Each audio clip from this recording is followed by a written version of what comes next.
షర్మిల, సునీత ఇద్దరు వైఎస్ జగన్మోహన్ రెడ్డిని అప్రతిష్ట పాలు చేయటమే లక్ష్యంగా పెట్టుకున్నారని మండిపడ్డారు వైఎస్ఆర్సీపీ రాష్ట్ర ప్రధాన కార్యదర్శి ఎస్వి సతీష్ రెడ్డి. జగన్తో యుద్ధం చేయలేని చంద్రబాబు షర్మిల, సునీతను అడ్డు పెట్టుకున్నారన్నారు. ఎన్నికల్లో షర్మిల ఖర్చు పెట్టిన డబ్బంతా చంద్రబాబు ఇచ్చిందేనని ప్రజలందరికీ తెలుసన్నారు. సునీత ప్రతి అడుగులోనూ చంద్రబాబు, లోకేష్ హస్తం ఉన్నట్లుగా స్పష్టంగా తెలుస్తోందన్నారు. జగన్ను ఎంత అప్రతిష్ట పాలు చేయటానికి చూస్తే షర్మిల, సునీతకు అంత చెడ్డ పేరు వస్తుందన్నారు సతీష్ రెడ్డి. సునీతమ్మ కావచ్చు, లేకుంటే షర్మిలమ్మ కావచ్చు, అనేక సందర్భాల్లో హెడ్లైన్స్లో, ఫ్రంట్ పేజీలో, ఆంధ్రజ్యోతిలో కానీ, ఈనాడులో కానీ ఎప్పుడు ప్రకటన వచ్చినా కూడా జగన్మోహన్ రెడ్డి గారి ఇమేజ్ను డ్యామేజ్ చేయడం కోసం, అవినాష్ రెడ్డి గారి ఇమేజ్ను డ్యామేజ్ చేయడం కోసం వివేకానంద రెడ్డి హత్యను వాళ్ళకు ఆపాదిస్తూ చేసేటువంటి ప్రకటనలు తప్ప ఏమైనా ఉన్నాయా అని చెప్పి ఈ సందర్భంగా నేను ప్రశ్నిస్తున్నా. Become a mouthpiece of Chandrababu Naidu and Lokesh.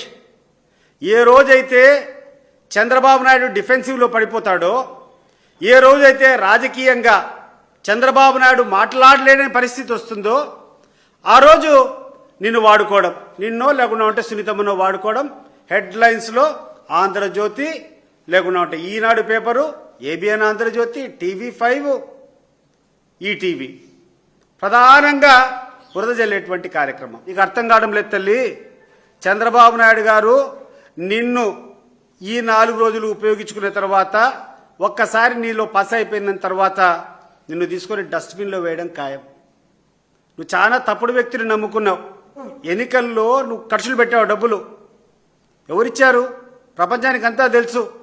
నువ్వు ఎన్నికల్లో ఖర్చు పెట్టేటువంటి ప్రతి పైసా నీకు చంద్రబాబు నాయుడు గారు ఇచ్చిందే. ఈరోజు సునీతమ్మ గారు మాట్లాడితే, సునీతమ్మ గారు చేసేటువంటి ప్రతి అడుగులో చంద్రబాబు నాయుడు గారి హస్తము, లోకేష్ గారి హస్తము.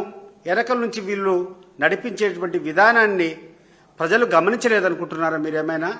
ఇప్పటికైనా దయచేసి స్వస్తి చెప్పండి. ఈ చౌకబారు రాజకీయాలకి, ఈ చౌకబారు విధానానికి దయచేసి స్వస్తి పలకాలని చెప్పి ఇద్దరు సోదరిమణులను, సునీతమ్మని కానీ లేకుంటే షర్మిలమ్మ గారిని చేతులెత్తి జోడించి మిమ్మల్ని కోరుకుంటున్నాను. మీరు ఎంత దూరం జగన్మోహన్ రెడ్డి గారిని అప్రతిష్ట పాలు చేయాలని ప్రయత్నం చేస్తే ప్రజల దృష్టిలో మీరు అంత భయంకరంగా మీకు చెడ్డ పేరు వస్తుంది. అది గుర్తుపెట్టుకో. జగన్మోహన్ రెడ్డికి ఉన్నటువంటి పనికిరాని సోదరు లాంటి సోదరులు మాకొద్దు, సోదరిమణులు మాకొద్దు అని చెప్పి ఈరోజు ఆంధ్ర రాష్ట్రం అంతా వెనకాల గుసగుసలాడుకుంటారు. అది నీ చెవుకు చేరింది.